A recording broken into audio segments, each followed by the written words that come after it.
Halo, Assalamualaikum. Selamat kembali ke YouTube channel Harta Cara. Apa itu bullish dan juga bearish? Kita akan terangkan di sini. Okey, ini adalah OHLC, 4 harga dalam satu candle. So dia akan ada low, dia akan ada open, dia akan ada close, dia akan ada high. Ini 4 elemen yang korang kena tahu OHLC. Open, high, low, close. OHLC, okey.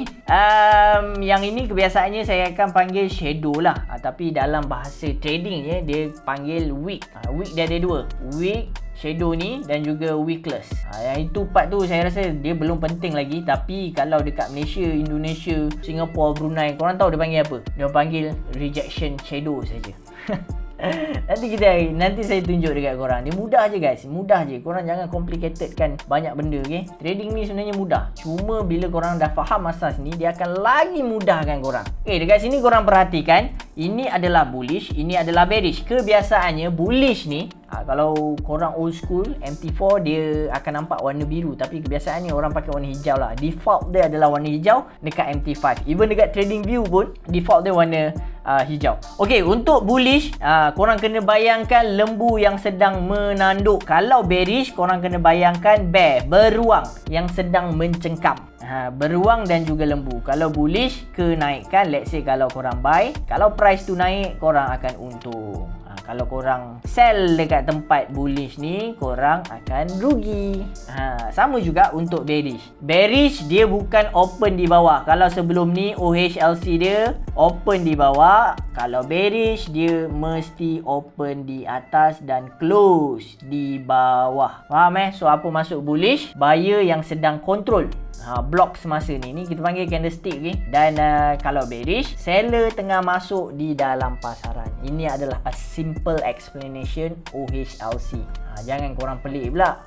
Open dekat bawah, close kat bawah, korang cakap ni bullish. Salah, okey. Okey, untuk step yang seterusnya, kita akan ceritakan tentang body dia. Kalau saya nampak body besar macam ni, saya akan gelar dia sebagai momentum candle. Dan kalau kita nampak kecil macam ni, saya akan panggil dia sebagai rejection candle. Kita nampak ada banyak shadow rejection candle. Dan kalau dia tengah-tengah macam ni, kita kebiasaannya panggil dia doji lah. Tapi nama yang sebenar untuk candle-candle ni, inilah nama-nama sebenar dia guys. Kalau korang tengok, kalau bullish sedang menguasai pasaran, dia tinggalkan shadow ni. Ini saya panggil shadow lah, saya tak panggil wick, okay? Wickless, wick, saya tak panggil lah, saya panggil shadow. Orang-orang Asia pun panggil shadow je guys. Okay? So shadow ni tolak ke atas, kita akan panggil hammer.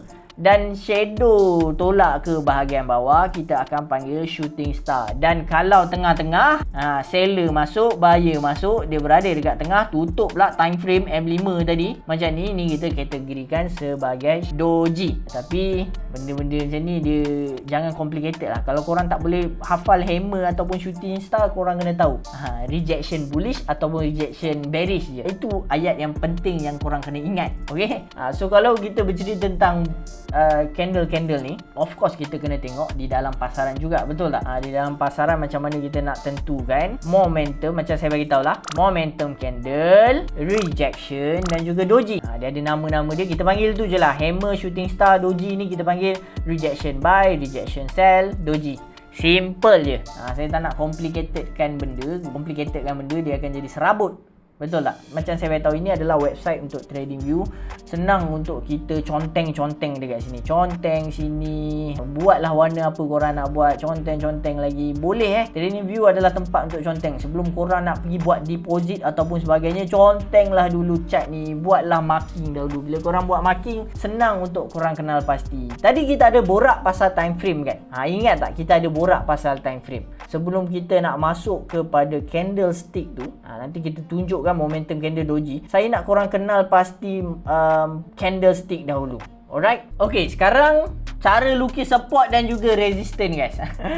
Support dan juga resistance. Korang kena tahu support adalah harga di lantai. Kalau kita sell dekat support ni, mungkin account kita run up guys. Apabila price tu naik, account kita akan floating. Bila account kita akan floating, tak cukup equity kita, account tu akan lebur. Jadi buy, mostly dia akan berbentuk V macam ni, okay? buy. Sell dia akan jadi resistance. Resistance adalah tempat untuk sell, buy adalah tempat untuk support ni. Okay, kalau untuk resistance ni, of course kalau kita sell, kalau price tu turun, kita akan untung.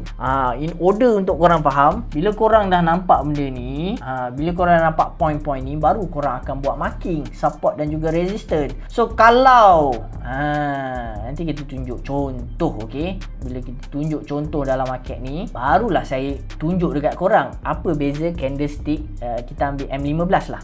Saya dah ajar tadi, jangan korang blur pula. Apa tu M15? Apa tu M15? 15 minit. Okay, buka kepada line chart. Kalau trading view dekat atas ni, okay, line chart, dia tulis line.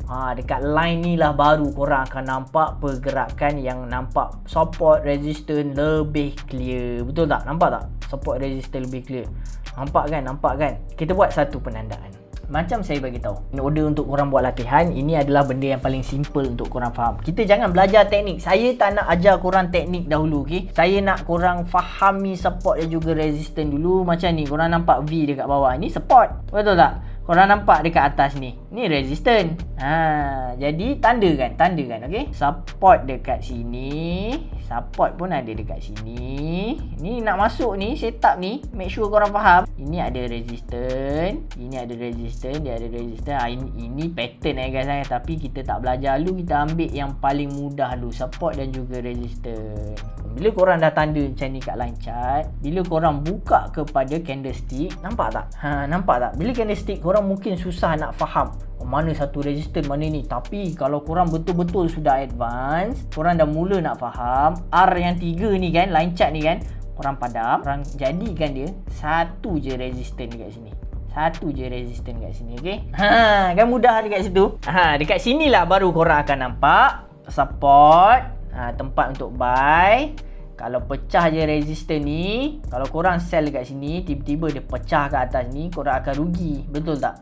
Tapi kita tak belajar technical dahulu. Kenali dulu basic yang ada di dalam pasaran ni dulu. So support, kalau dia sentuh sini, kita buy, kita akan untung. Resistance sini, nampak sini? Nampak resistance yang kita tanda tadi kan? Kita ada tanda resistance tadi kan? Kita marking kat sini, dapat pula kita sell sini, harga pula turun ke bawah.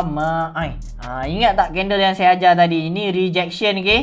Buyer menolak harga untuk naik. Apabila buyer dah menolak harga ke naik, ada dua possibility yang diorang lakukan as a buyer. Sama ada diorang take profit, ataupun seller punya volume sedang dominate ke dalam pasaran. Apabila diorang dominate, korang akan nampak seller akan tolak harga tu ke bawah. Inilah shadow candle yang saya bagi tahu korang. Tapi kalau kita buka line chart, kita tanda sini nampak shadow ni Kalau kita buka line chart, korang tak akan dapat shadow tu. Betul tak?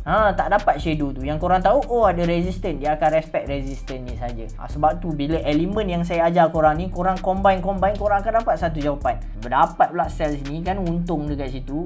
Rezeki, alhamdulillah.